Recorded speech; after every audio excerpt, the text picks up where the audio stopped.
Então, pessoal, é uma felicidade estar conversando com vocês, né? Tem muita gente que eu troco mais ideia pelo Instagram, pelas redes, por conversa também, né?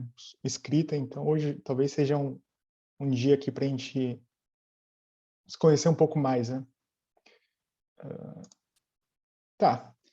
Então, o que que eu... primeiro, agradeço, né? O interesse de vocês estarem aqui.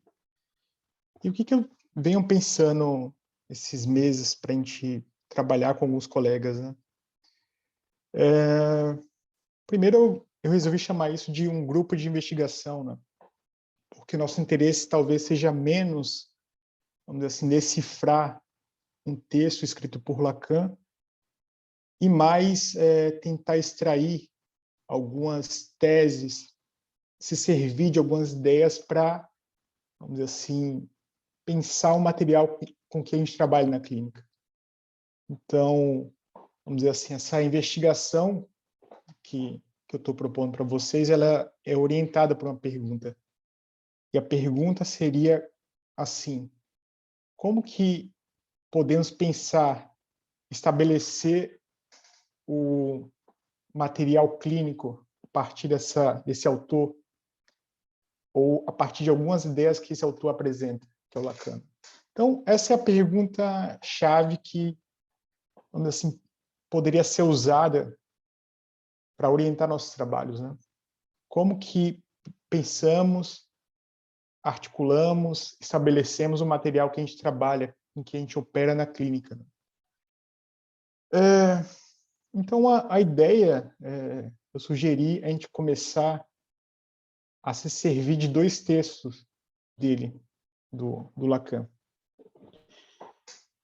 O primeiro texto é um texto que começa a ser apresentado pela primeira vez no seminário 2, 56, 55, né, por ali, mais especificamente na lição de 26 de abril de 55. Então, essa apresentação ela é feita nessa data, no seminário 2, numa lição do seminário 2, é publicada em 56 e depois é republicada em 65 nos escritos, que é o seminário sobre a carta roubada, que inclusive é colocado como introdução vamos dizer assim, do único livro que é escrito por esse autor, Lacan, além da tese dele, né, de doutorado. Então, não sei se vocês sabem, mas a carta roubada, Lacan, primeiro, o lugar estratégico que ele ocupa nesse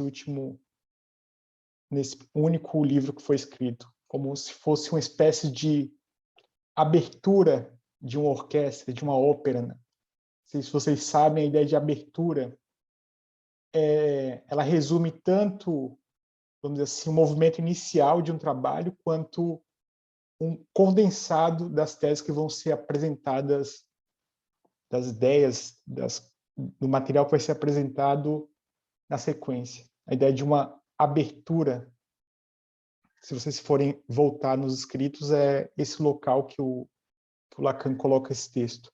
E o próprio autor diz que seria, além disso, né, diz que seria a melhor maneira de entrar na obra dele. Então, talvez... Eu estava conversando, acho que era com a Daisy, essa semana, e a gente estava perguntando, bom, mas será que seria necessário a gente ter aqui algum nível avançado de leitura no Lacan? Talvez a gente possa usar essa ideia dele, de que seria a melhor forma de entrar na obra dele, no ensino dele, usar essa ideia para ver se ela se verifica realmente, né? Então, a gente pode... Vocês podem ir, sei lá, e dizendo se com o que a gente vai pegar ali, se consegue se localizar melhor na obra do Lacan, com as teses que a gente vai trabalhar naquele texto. Então, esse é um texto, eu vou falar um pouco mais sobre ele. Hoje eu vou fazer uma apresentação um pouco mais esquemática, assim, pessoal. Não vou ficar entrando tanto nas teses, nas ideias, mas uma apresentação, assim, esquemática, breve, e de repente a gente pode trocar uma ideia também, tá? ou durante, ou no final, vocês fiquem à vontade. Tá, então esse é um texto que eu proponho, e um outro texto é uma conferência que ele dá em 52. Então, a gente estava em 56, seminário 2, e volta um pouquinho para 52, que é uma conferência que ele dá no Colégio de Filosofia, que se chama O Mito Individual do Neurótico. Não sei se vocês já leram esses textos, estudaram. Então, aqui, o que a ideia aqui seria um pouco, não seria tanto somente ler esses dois textos juntos, para a gente começar aqui nosso trabalho, né? Mas a ideia de estudar esses textos, né? E quando eu digo estudar, o que eu estou querendo me referir a estudar e não apenas simplesmente ler um texto juntos, né? A minha ideia de estudar seria de localizar os problemas que o autor coloca no texto e que ele tenta resolver. Ou seja, as teses que ele tenta levantar para tentar resolver os problemas que ele está localizando nesses textos. E também, por que não, a gente seguir como que essas teses vão se desdobrando durante o próprio ensino dele. Então, seria um trabalho de, vamos dizer assim, de ter uma leitura um pouco mais extensiva da obra, né, do autor também, ver como que essas ideias que são apresentadas ali vão se desdobrando em outros momentos. E um quarto ponto, né, que seria estudar um texto, seria pensar as referências, os autores de referências que ele está utilizando nesses dois textos, dois trabalhos, né? Essa ideia de tentar localizar os problemas que o autor está tentando, que ele levanta e está tentando resolver a partir de algumas teses, é interessante, pessoal, que não sei se vocês concordam comigo, talvez nem sempre o autor dá a melhor resposta para os problemas que ele está colocando no texto. Talvez relendo junto, pegando as referências, o modo como elas vão sendo trabalhadas, os problemas, talvez a gente possa ver os impasses que o autor está enfrentando, e não só isso, mas também pensar outras alternativas para esses impasses. Então, é um trabalho de formiguinha, tá, pessoal? A gente falou que a ideia não é só decifrar os textos, né? Vocês sabem que Lacan é um autor difícil, né? Provavelmente a gente vai ter que decifrar primeiro os textos para depois ter todo esse movimento de localização de problema, de delimitação das teses, mas é um trabalho que eu quero fazer junto com vocês, tá? Tá, eu quero, vamos dizer assim, se não tiver muito claro a proposta, a gente pode retomar ela, a gente trocar uma ideia sobre isso. Mas eu quero começar desde agora e pavimentando um pouco a nossa estrada, colocar alguns elementos que a gente vai estudar nesses dois textos. Bom, vamos começar lá na carta roubada. Eu estou usando a carta roubada, como uma referência, pensando essa tese que o Lacan está lançando para a gente, de que seria um texto de, vamos assim, de introdução à obra dele, ao trabalho dele. Isso tem que ser verificado, tá?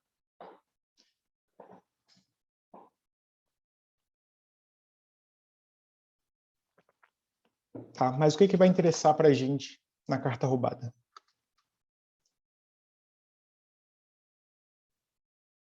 Só um minutinho, pessoal. Vou abrir aqui um.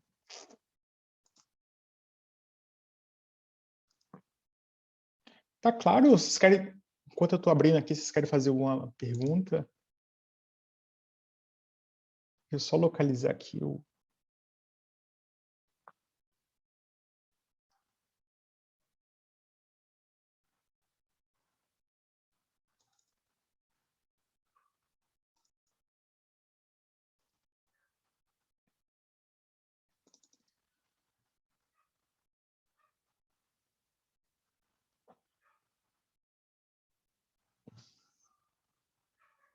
Só um minuto, estou só abrindo aqui o software.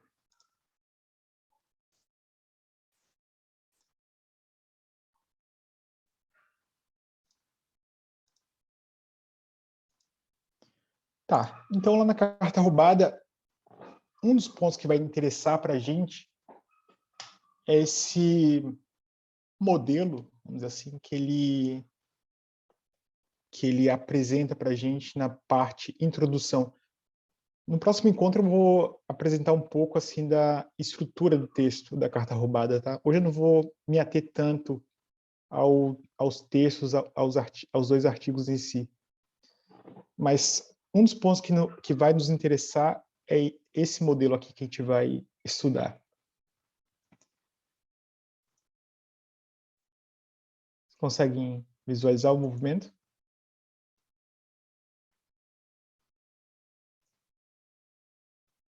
Então, acho que aqui a gente já consegue colocar uma primeira pergunta, que é o seguinte, né? Qual a relação que existe entre esse modelo, vamos dizer assim, formal e o material com que a gente lida na clínica?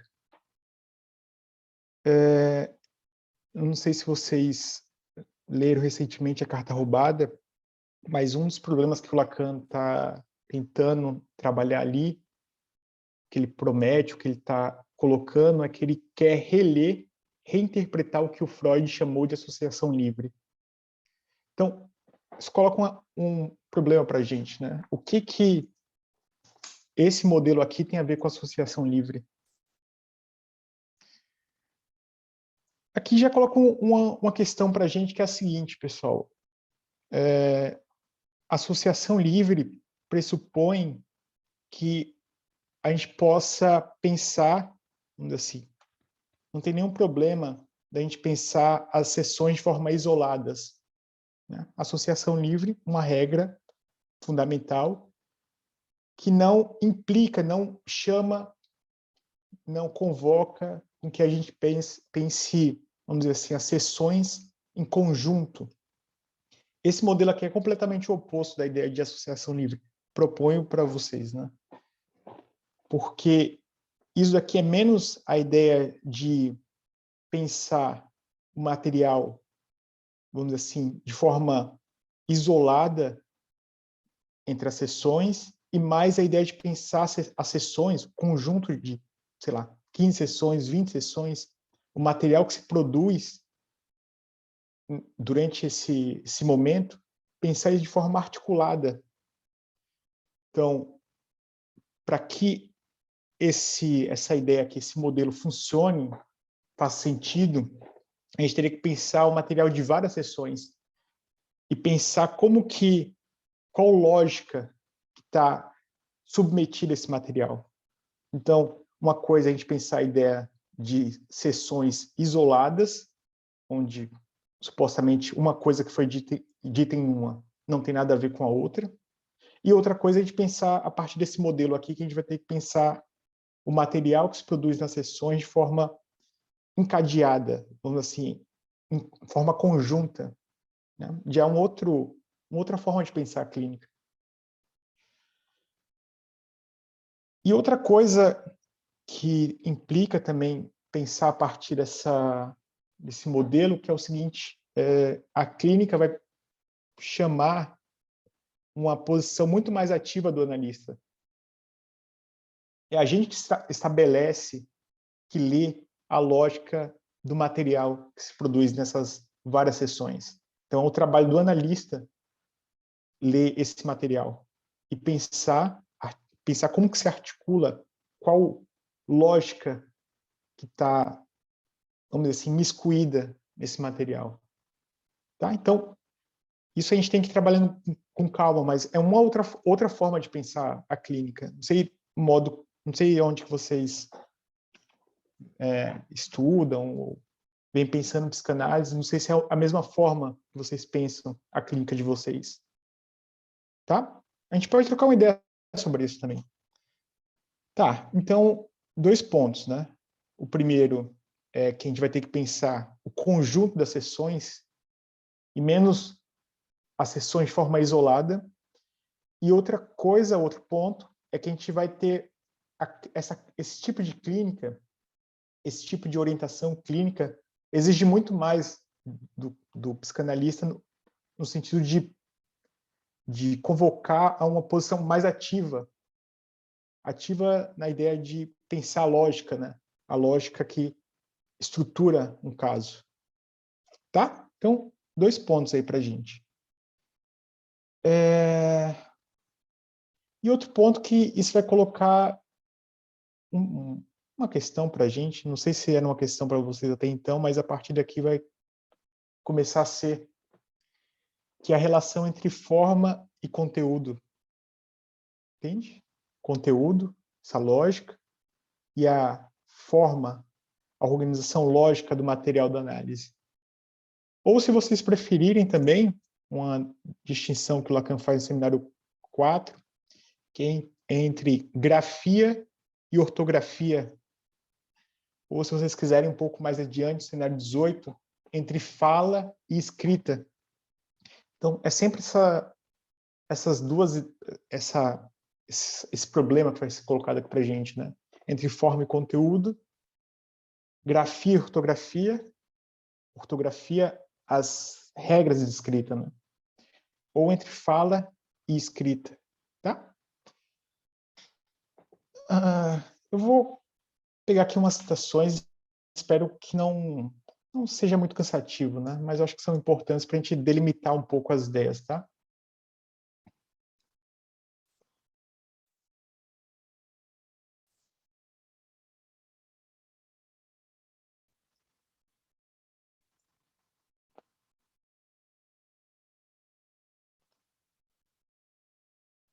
Tá, vamos lá para o Lévi-Strauss.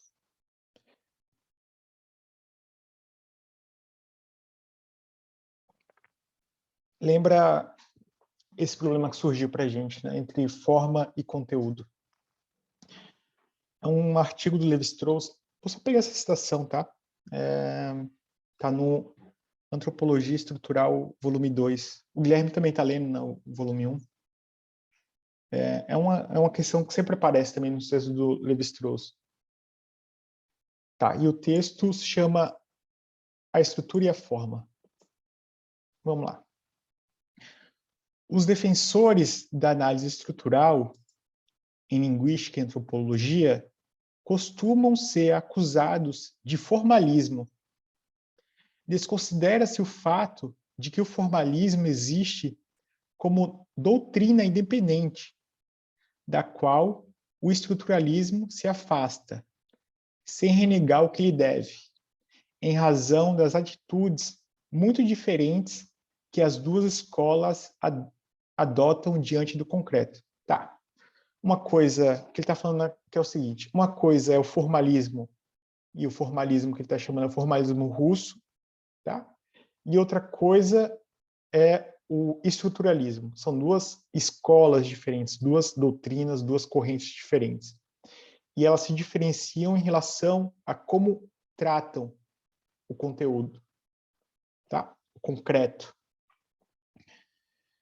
Ao contrário do formalismo, o estruturalismo recusa a oposição entre concreto e abstrato, e a valorização do abstrato, em relação àquele, o concreto.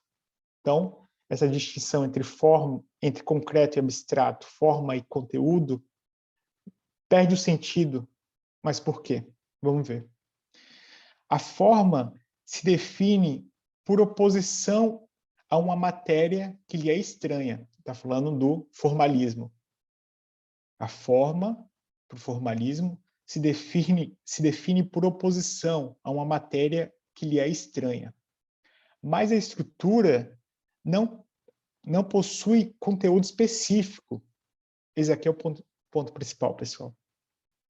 A estrutura é o próprio conteúdo, apreendido numa organização lógica concebida como propriedade do real.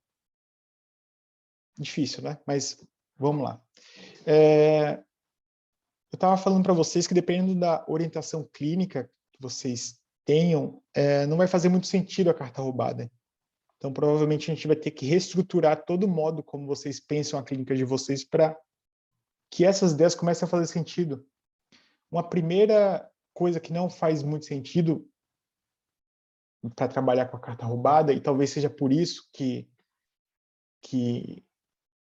seja que não tantos psicanalistas trabalhem com esse modelo, vamos dizer assim, mais formal da carta roubada, é que geralmente os psicanalistas pensam muito em relação ao conteúdo do caso. Pensam conteúdo, por exemplo, quando pensam as intervenções produzindo canções, produzindo jogos de palavras com o material do caso, e não pensam menos, pensam mais esse tipo de intervenção e menos o cálculo que é necessário para esse tipo de intervenção. Tá? Uma coisa, essa corrente, esse modo de pensar a psicanálise, que vai muito mais em relação ao conteúdo. E outra coisa também que é essa citação do Lévi-Strauss vai começar a apontar aqui para o nosso trabalho é o seguinte: ultimamente tem uma tendência muito forte na psicanálise de formalização da clínica, mas a gente pode também deixar essa, vamos dizer assim, tanto essa orientação em relação ao conteúdo, mas também em relação à forma de lado, essas duas perspectivas, e pensar uma terceira via, onde forma e conteúdo formam uma unidade orgânica. Não sei se vocês têm contato, né, com os colegas que apresentam essa proposta, vamos dizer assim, formalista. O meu problema todo com essa proposta é que geralmente tem uma tendência muito grande de simplesmente pegar qualquer modelo formal do Lacan e tentar aplicar no caso, sem pensar a articulação dos elementos no próprio caso. Ou seja, se por um lado tem uma perspectiva que só vai pensar o conteúdo, por outro lado tem uma outra perspectiva que abandona o conteúdo, mas fica só com a forma, mas uma forma, vamos dizer assim, sem vida, né? Já que não pensa a articulação dos elementos. Entende, pessoal? Não sei se está claro essa distinção. Vamos tentar pensar nem essa forma, nem essa vertente, essas duas vertentes, mas vamos pensar uma outra, uma terceira. Por isso que eu estou pegando essa citação do Lévi-Strauss, para a gente começar a pensar de uma outra forma. Deixa eu só... Tem alguém pedindo para entrar aqui, pessoal. Deixa eu só ver quem que é.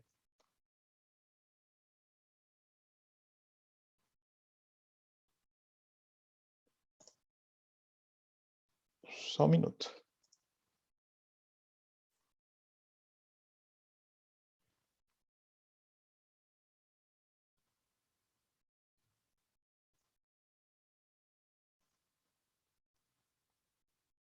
Tá. Vou pegar outra citação para a gente, tá? Só um minutinho, pessoal. Tem alguém...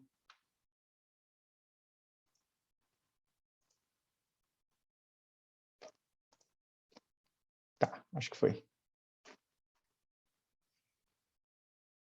Tá, vamos pegar mais uma passagem, agora não do Lévi-Strauss, mas do Lacan.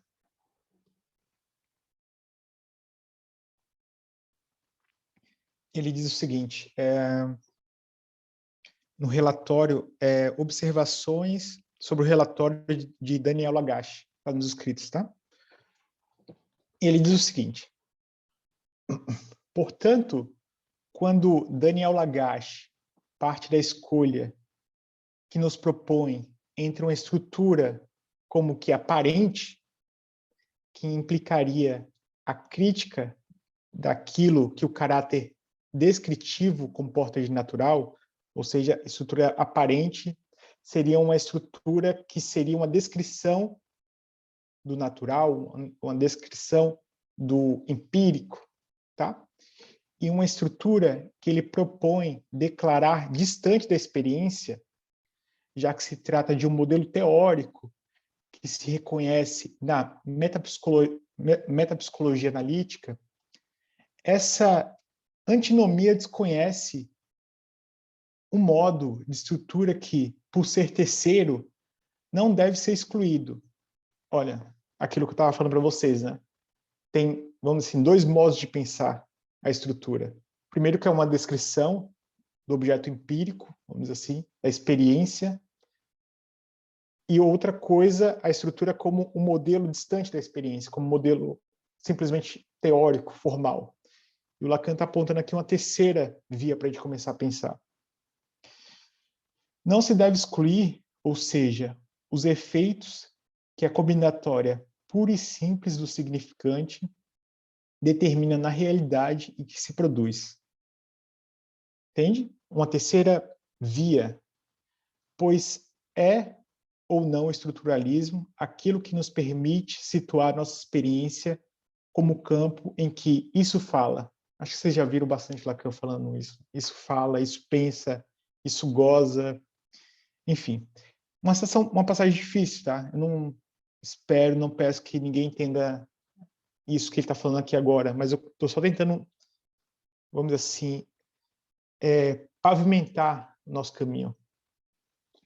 Em caso afirmativo, a distância da experiência, da estrutura, desaparece, já que opera nela não como modelo teórico, mas como a máquina original que nela põe em cena o sujeito. Então, talvez uma das coisas que a gente espera nos nossos encontros é tornar essa situação clara. Tá? De novo, a gente está só pavimentando nossa estrada, né? Tá, pessoal.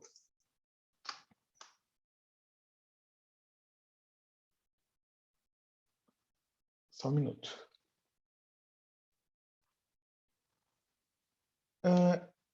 Tá. Tem um primeiro ponto que a gente está comentando aqui, a relação entre forma e conteúdo, mas a carta roubada também tem outros pontos que a gente pode ir pensando. Além dessa, da relação entre forma e conteúdo, existe uma temporalidade que a gente vai começar a pensar a partir desse texto. Vamos dizer assim, a temporalidade do inconsciente, né?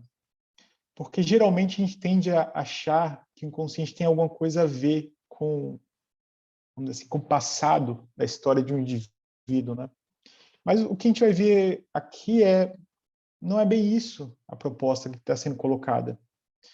A gente vai trabalhar com duas temporalidades. A primeira é a de antecipação da cadeia do significante e a segunda é de retroação.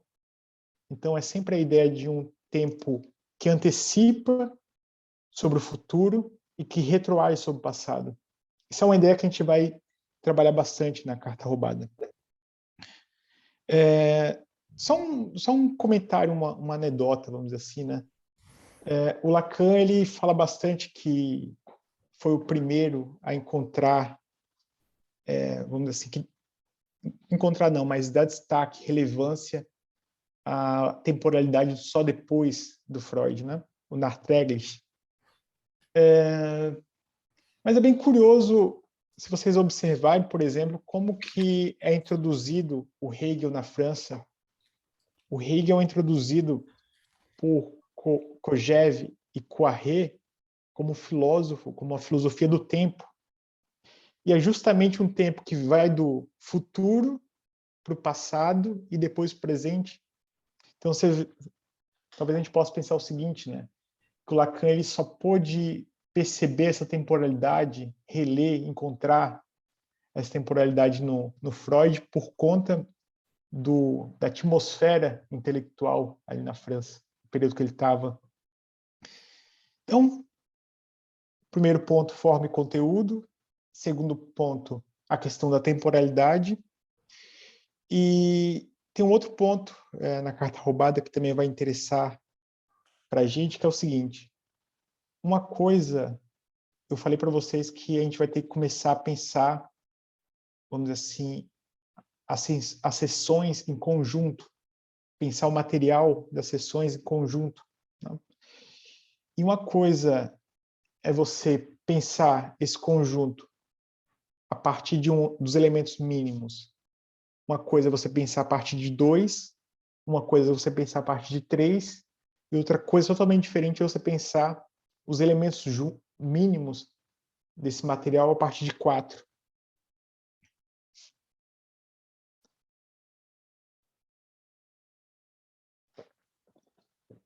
Então, por exemplo, quando a gente estiver trabalhando o 1, 2, 3, quando vocês lerem a rede 1, 2, 3, ela vai começar a mostrar impossibilidades, por exemplo, na rede 1, 2, 3, de passar diretamente do 2, aliás, do 1 para o 3, ou do 3 para 1. É impossível você fazer esse movimento. Tem uma lógica, uma sintaxe, que diz que é impossível isso, esse tipo de movimento. E vocês sabem que uma das definições do Lacan em relação ao real é como impossível.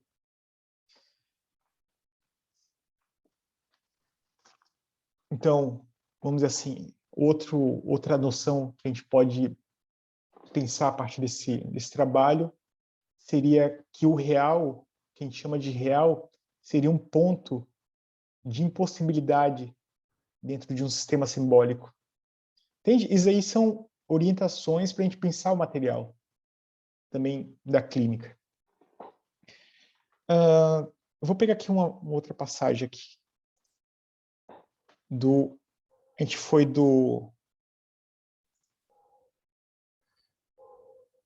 foi no Lévi-Strauss, depois no Lacan.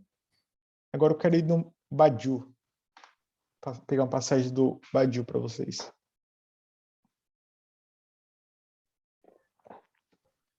Olha, é no texto que se chama Não Há Relação Sexual, que ele escreve junto com a Bárbara Cassan. E ele diz o seguinte: na condução de um tratamento, duas exigências estão em tensão. A primeira é conduzir ou produzir o que Lacan denomina uma formalização correta. Uma formalização correta se define como elevação da impotência imaginária ao impossível real. Vocês devem produzir um campo de captura, isto é, encontro do real. Então, a gente produz um ponto de captura a partir da leitura do material. Um ponto de impossibilidade, porque esse ponto de impossibilidade a gente chama de real. Tá? Para tanto, contudo, para que em um ponto o real possa reaparecer, aparecer, é preciso que vocês tenham um sistema formalizado de restrições que designe o ponto de impossível ao qual é preciso chegar de uma maneira ou de outra. Então, entendem? Seria interessante a gente pensar o seguinte, né? Mais do que a gente pegar o que a gente vai aprender na carta roubada e aplicar simplesmente aos casos, acho que vocês já viram, né? Muitos colegas trabalhando dessa forma, pega os modelos do Lacan e vai encaixando os casos nos modelos. Mas uma forma mais interessante, me parece, de trabalhar com esses textos, com essas noções, seria extrair algumas ideias, algumas consequências para o material com que a gente trabalha realmente, o material na clínica. Então, uma das ideias que a gente vai se deparar na carta roubada é esse sistema de restrição que vai aparecer quando a gente começar a trabalhar com a rede 1, 2, 3. E esse sistema de restrição, ele pode, vamos assim, dar alguma orientação de como que a gente também lida com o material, agora o material clínico, pensar ele, a articulação dele e tentar localizar as restrições, os pontos de impossibilidade em um caso particular, uma história particular de um indivíduo. Entende? Tá, mais um ponto. Eu falei que a gente vai tem esse sistema de 2 elementos, 3 elementos, mas também tem um outro passo que é trabalhar com 4 elementos, tá? Que seria equivalente na carta roubada parar de trabalhar ou passar do modelo de 3 para o modelo de 4, seria passar dos números às letras gregas. Tá, mas o que a gente ganha passando de um sistema de 3 elementos para um elemento de 4 elementos, né? O que a gente ganha, isso a gente tem que verificar no texto, estudando juntos, é que com 4 a gente consegue passar do que era impossível ao possível a partir da articulação das letras. Entende? O sistema de 3 vai dar, vamos dizer assim, as impossibilidades. E para a gente pensar como que essas impossibilidades são desfeitas, a gente vai precisar de um modelo de 4 elementos. Entende a ideia? Tá. E aí eu já vou encaminhando assim para o final e pegar aqui o link com o medir virtual do neurótico, né?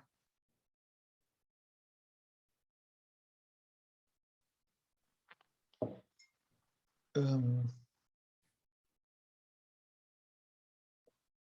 não estou conseguindo voltar para a tela para ver vocês no computador.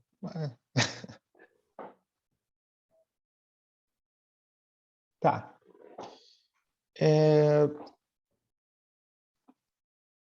Então, a questão é, de onde que o Lacan está tirando essa ideia de trabalhar com 4 elementos? Não? Ele dá algumas indicações para a gente, tá? Vou mostrar aqui para vocês uma delas. Lá no seminário 8.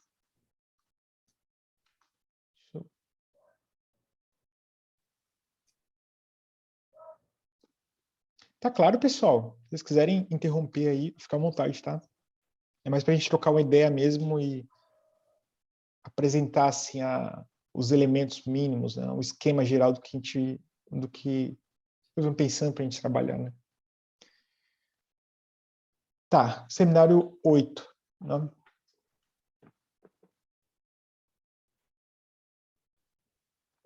Ele diz o seguinte: quantas vezes eu já não lhes disse que, uma vez dada a bateria do significante, para além de um certo mínimo que resta a determinar, mas a rigor, 4 devem poder bastar para todas as significações, como nos ensina Jacobson, nada falta.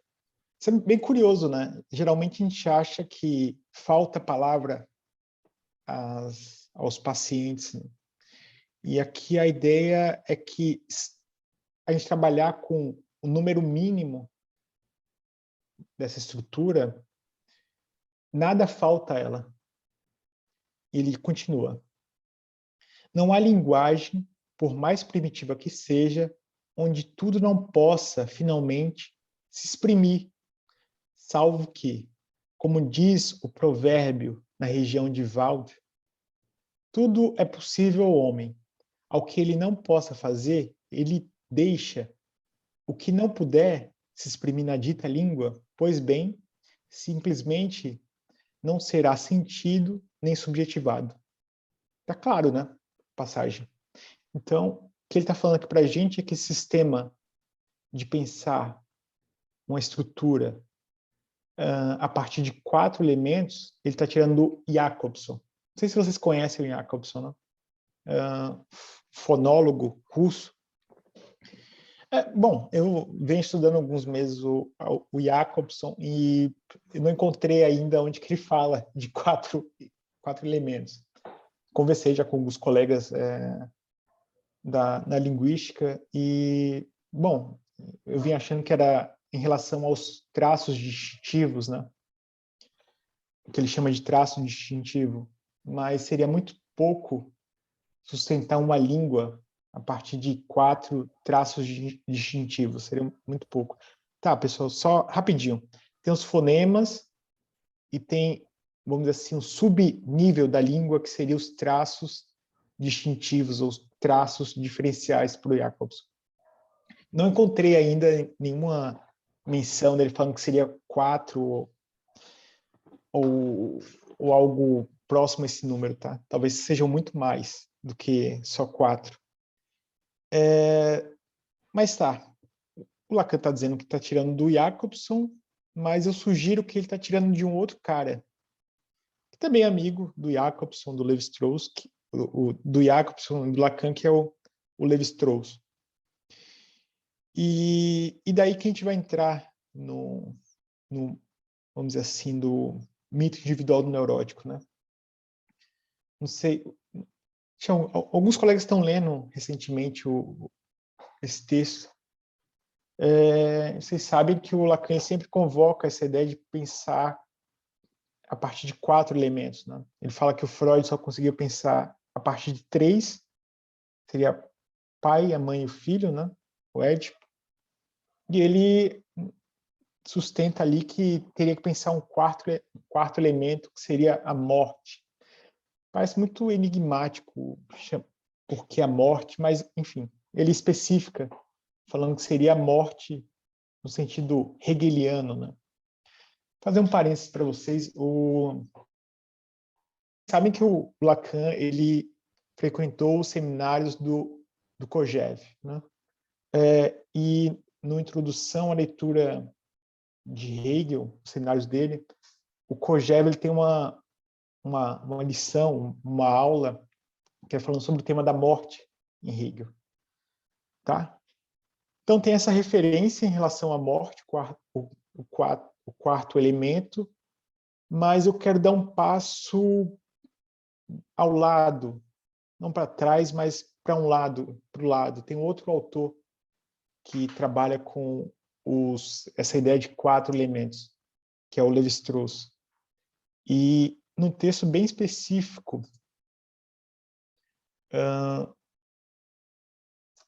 que é o mito individual do neurótico. Deixa eu passar aqui para vocês.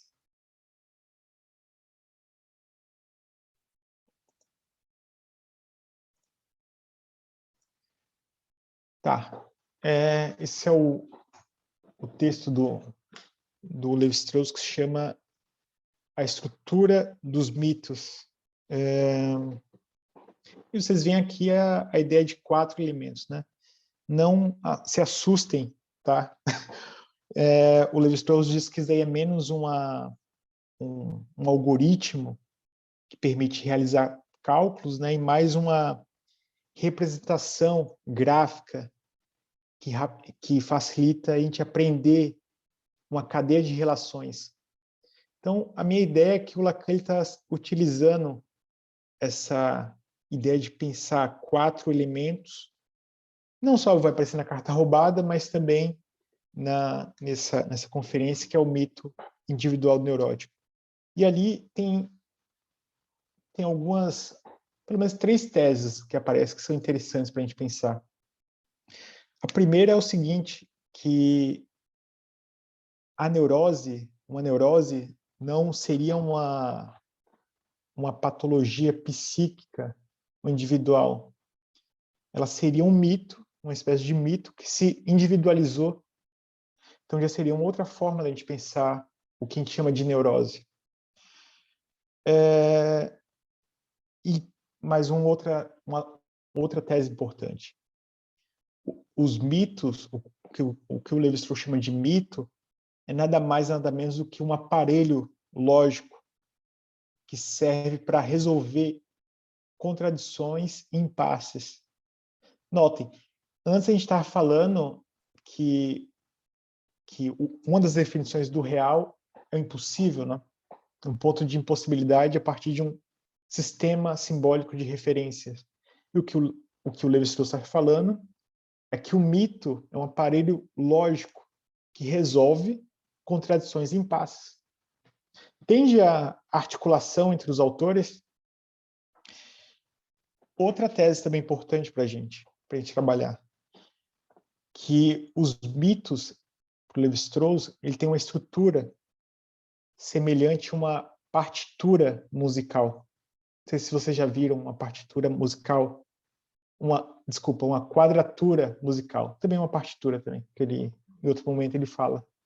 Mas a ideia de quadratura é que tem 4 elementos, que esses elementos vão se relacionando e se repetindo, né? Então, vamos dizer assim, uma forma de expressar vamos dizer assim, essa estrutura dos mitos seria a partir dessa, vamos dizer assim, representação gráfica, né, que ele chama, seria a fórmula canônica dos mitos. Tá?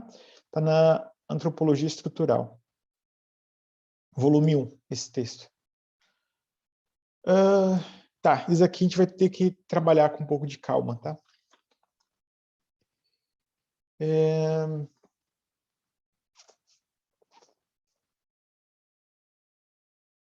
Bom, então, só para terminar, vocês sabem que o Lacan, esses seminários, nesse momento ali, do seminário 2, a carta roubada, essa ideia do pensar a estrutura a partir de 4 elementos, né? Vai aparecer muito na carta roubada, que é o seminário 2, vai aparecer no seminário 3, vai aparecer no seminário 4, quando ele está relendo o caso Hans,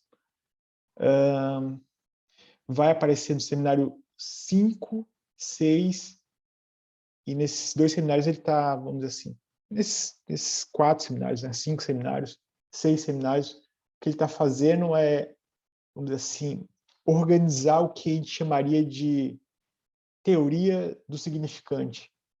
Então, vocês veem, aqui tem uma outra forma de a gente pensar o que seria a teoria do significante por Lacan, que é o contrário da gente, ou melhor, que ao invés de a gente pensar muito a partir dali do Saussure, a partir da subversão do signo saussuriano, né, como ele apresenta lá na instância da letra, aqui a ideia é a gente pensar não só um significante, mas a articulação entre ao menos 4 significantes, 4 elementos, a articulação entre esses 4 elementos.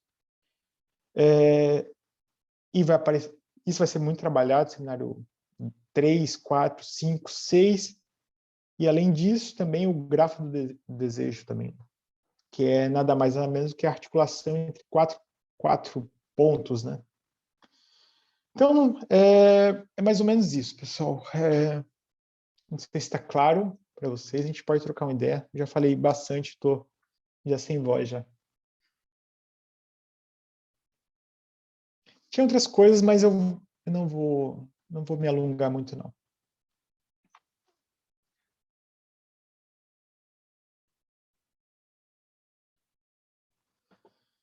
Capite? Difícil? Calma, pessoal. Vai piorar. Tô brincando, vai. Não é tudo. Não é esses bichos 7 cabeças, não.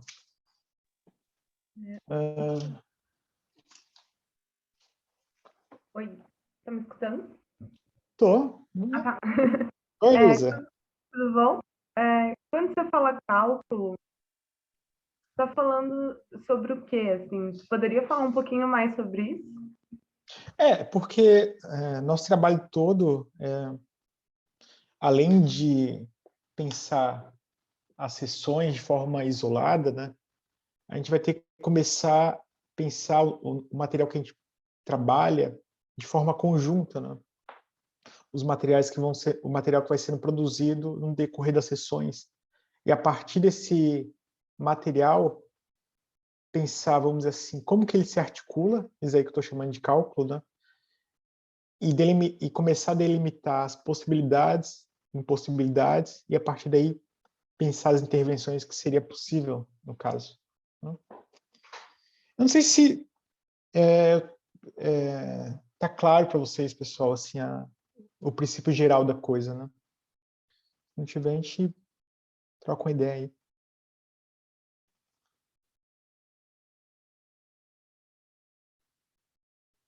E aí, Deise, Denise, Deise, Caroline, Pedro, Rose, Guilherme, Fê, Úrsula, Tainá. Deu para entender? Ficou muito confuso. Raimundo, Cleiton, Larissa. Eu fiquei com a impressão de que eu não estou ainda nesse nível de grupo, gente. Mas parece lindo.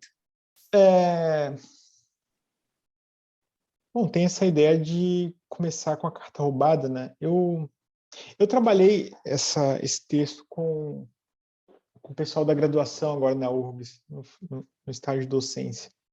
Foi uma experiência bem bacana, assim, os trabalhos finais, eu gostei particularmente. E é isso, acho que a ideia é menos destrinchar cada uma das teses do texto, e mais, vamos dizer assim, se servir desses textos, né, Carol? Servir como que eles auxiliam a gente pensar a nossa clínica, o material que a gente trabalha, né? Então é sempre, vamos dizer assim, a questão, esse é o problema que orienta a nossa investigação, né? Como que isso que está sendo dito vai ajudar na minha escuta? É isso a questão, né? Nada mais, nada menos que isso.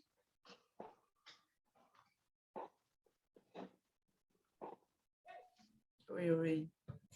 Carolina, eu tenho a mesma impressão, sim, mas é porque eu entendi a proposta, me parece que o caminho da proposta é bem interessante mesmo, mas é a ideia de quase quando a gente está sendo letrado de novo, sabe? Quando você marca, assim, essa mudança de paradigma mesmo, né? Na forma de ler um caso clínico ou de estudar Lacan, é quase assim, aprendendo a ler aquele texto de novo, sabe? Me parece, né? E aí essas referências que aparecem com os autores que ele estava conversando, eu acho que a gente tem uma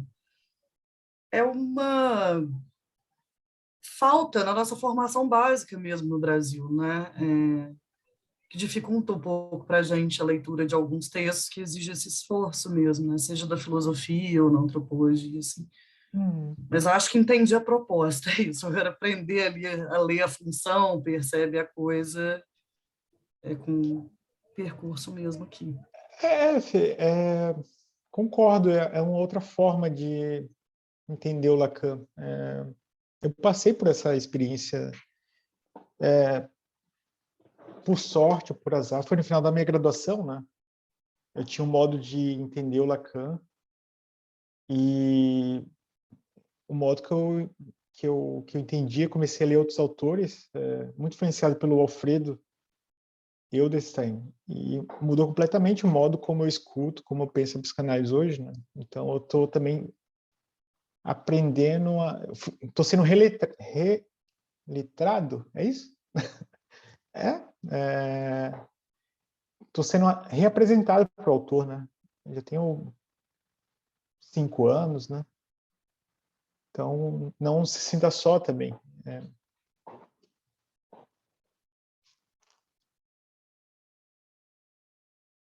Mas tem outros autores também que a gente que eu venho pensando, tá, pessoal? Tem mais pessoal da Argentina, né? Tem uma colega que se chama Aide Montezano, se não me engano é esse o nome dela. Ela tem uma tese que a ideia dela é pensar o caso clínico como um texto. Não sei se você já viu, Fê. Eu não li ainda o texto dela, mas pelas coisas que eu ouço e alguns outros textos que eu li já dela, menores, além dessa tese que eu não li, tem uma articulação ali com que a gente vem pensando, né? São ideias para a gente pensar juntos, né? Tem que fazer sentido isso aqui. Mas essa ideia de pensar o caso clínico como um texto que vai apresentar uma lógica, e que essa lógica vai apresentar impossibilidades, e que a partir das impossibilidades a gente pensa as intervenções, parece que tem uma afinidade entre nosso trabalho, né? O próprio Alfredo, não? Os colegas da Pola. Então, a gente não está só, né? Tem outros colegas também que estão dialogando. O Bruno Bonores também, que eu acho que é da O Argentina, está Bruno, trabalhando, né? Com pode essa crer. noção textual. Sim, o Bruno. Boa lembrança. Então, é isso. Talvez o que a gente esteja... Talvez aqui a proposta seja pensar outros autores, né? Eles estão pensando com alguns autores e a gente está introduzindo outros para a gente ver onde que a gente chega, quais são as... Bom, se a gente consegue pensar de forma mais clara. É isso, né? Mas a nossa orientação aqui é sempre tentar resgatar, extrair ideias para se servir dela na clínica. Não servir ao Lacan, mas fazer com que os textos dele sirvam para a gente, né? Para a gente se orientar.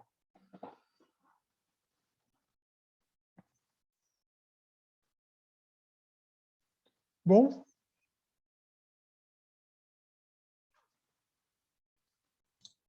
Hudson, umas perguntas de ordem prática. A ideia é que a gente leia junto, a gente vai começar pelo texto da carta roubada.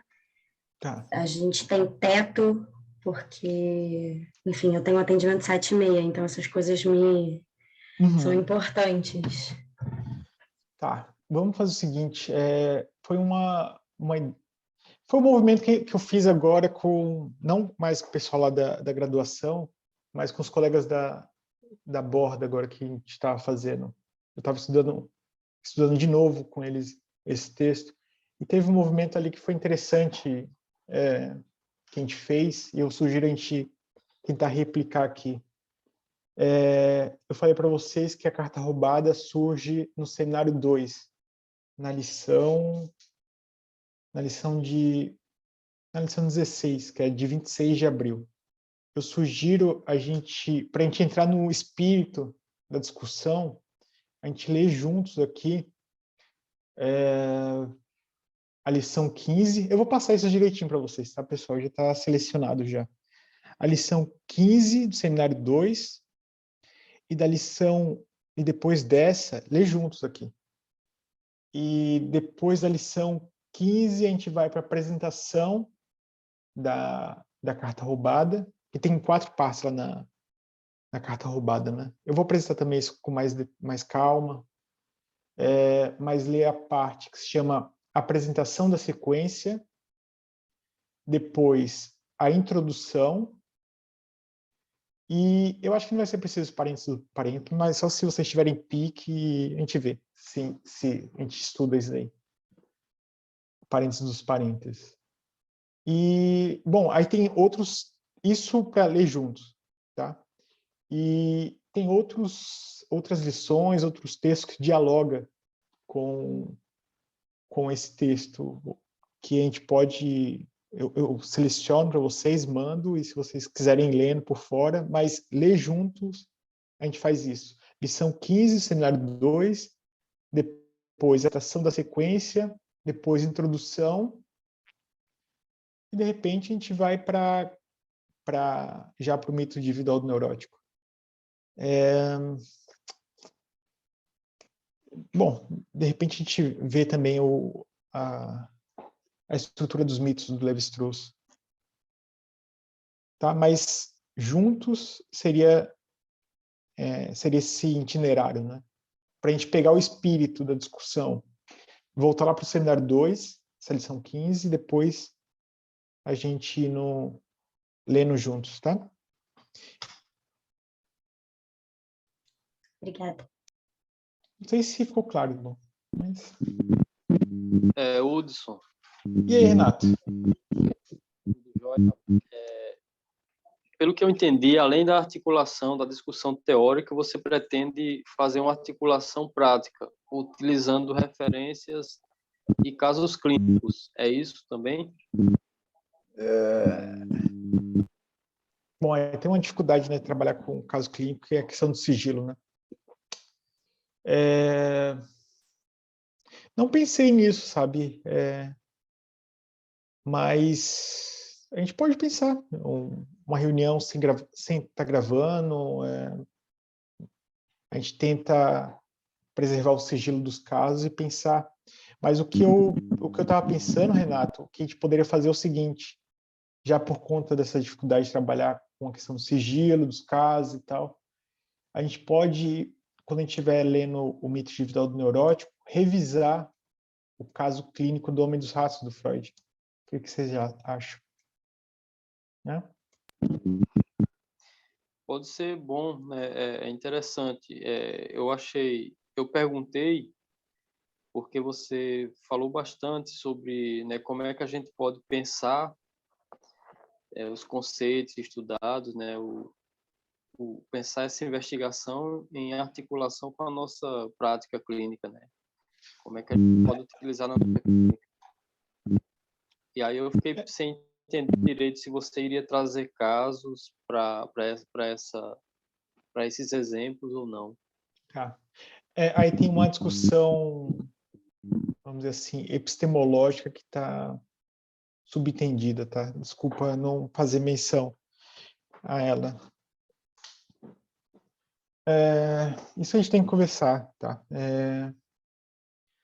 Mas eu entendo que o limite da minha escuta clínica vai até o limite da minha teoria.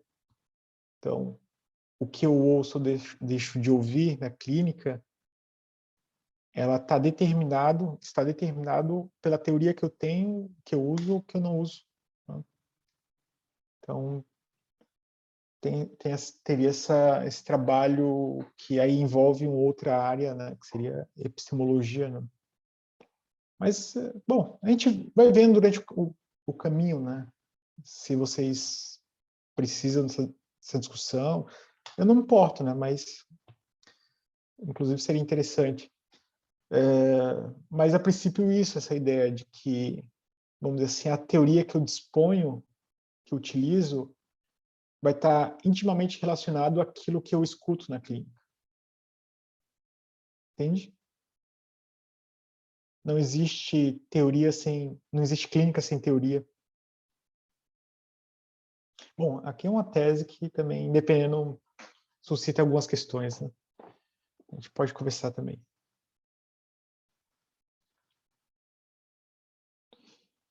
Bueno.